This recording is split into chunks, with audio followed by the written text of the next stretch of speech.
Shalom saudaraku yang kekasih di dalam Tuhan kita, Yesus Kristus. Kita sedang dalam perjalanan pulang. Tidak lama lagi dan perselisihan akan berakhir. Semoga kita yang berdiri di tengah-tengah konflik selalu menjaga visi kita yang tidak terlihat. Lupakanlah hal-hal yang ada di belakang dan jangkaulah hal-hal yang ada di depan. Karena kita harus tahu bahwa kita sementara di dalam perjalanan pulang ke rumah. Sebelum kita dengarkan renungan harian kita hari ini, mari kita berdoa. Ya Tuhan Allah Bapa kami dalam sorga, kami ingin mendengarkan renungan harian pada hari ini. Allah berkati kiranya melalui kuasa Roh Kudus, agar kami dapat memahami firman Tuhan ini, dan kami dapat memastikan di dalam perjalanan pulang ke rumah, kami boleh ada di rumah Tuhan yang telah Tuhan sediakan bagi kami. Terima kasih Tuhan untuk firman-Mu. Dalam nama Yesus kami berdoa. Amin.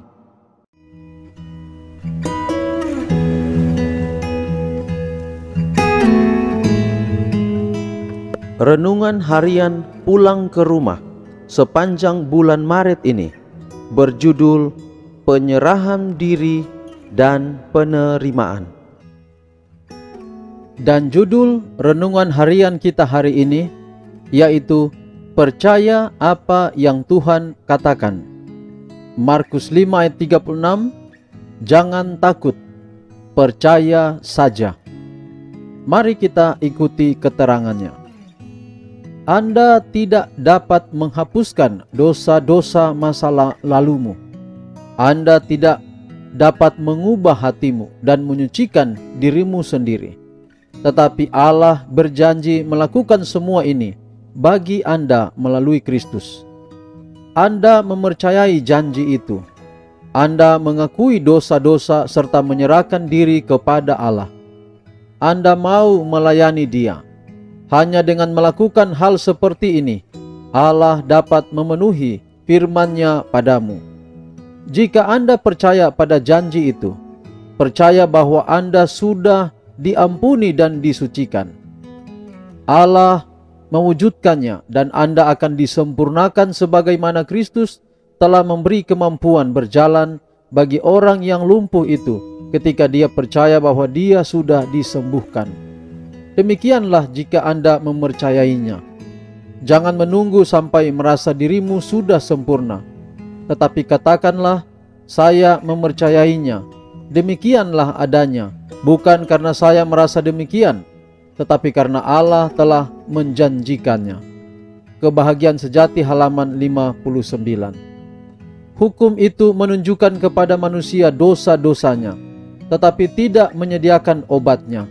Sementara hukum itu menjanjikan hidup kepada yang menurut. Ia menyatakan kematian menjadi bagian pelanggar. Hanya Injil Kristus saja yang dapat membebaskannya dari hukuman dan pencemaran dosa. Ia harus menunjukkan penyesalan kepada Allah yang hukumnya telah dilanggar, dan iman kepada Kristus, korban pendamaiannya. Dengan demikian, ia memperoleh pengampunan dosa-dosa yang terjadi dulu dan menjadi ikut mengambil bagian dalam sifat ilahi. Ia adalah anak Allah yang telah menerima pengangkatan menjadi anak, di mana ia berkata, Aba, ya Bapa. Dalam kelahiran baru, hati di bawah menjadi selaras dengan Allah, sebagaimana juga menjadi selaras dengan hukumnya. Bila mana perubahan besar ini terjadi pada orang berdosa, ia telah melewati dari kematian kepada kehidupan, dari dosa ke kesucian, dari pelanggaran dan pemberontakan kepada penurutan dan kesetiaan. Hidup lama yang terpisah dari Allah telah berakhir. Hidup baru, yaitu hidup yang berdamai dan beriman kepada Allah, telah mulai. Kemudian tuntutan hukum Taurat akan digenapi di dalam kita yang tidak hidup menurut daging, tetapi menurut roh. Roma 8 ayat 4. Dan bahasa jiwa akan berkata, oh betapa kucintai Tauratmu, aku merenungkannya sepanjang hari. Mazmur 119 ayat 97. Tanpa hukum Taurat, Manusia tidak mempunyai pandangan yang benar mengenai kesucian dan kekudusan Allah, atau mengenai kejahatan dan kecemaran manusia itu sendiri. Mereka tidak mempunyai pandangan yang benar mengenai dosa dan tidak merasa perlu bertobat. Tidak melihat keadaan mereka yang hilang sebagai pelanggar-pelanggar hukum Allah. Mereka tidak menyadari kebutuhan mereka akan darah pendamaian Kristus. Pengharapan keselamatan diterima tanpa perubahan hati yang drastis atau pembaruan hidup. Demikianlah pertobatan dangkal merajalela, dan orang-orang banyak bergabung dengan gereja yang sebenarnya tidak pernah bersatu dengan Kristus. Alfa dan Omega jilid 8 halaman 489 dan 490. Mari kita berdoa. Ya Tuhan Allah Bapa kami dalam sorga, terima kasih untuk firman Tuhan melalui renungan harian di hari ini yang telah kami dengarkan. Kiranya boleh menjadi berkat di dalam kehidupan kami, dapat menuntun kami di dalam perjalanan pulang ke rumah.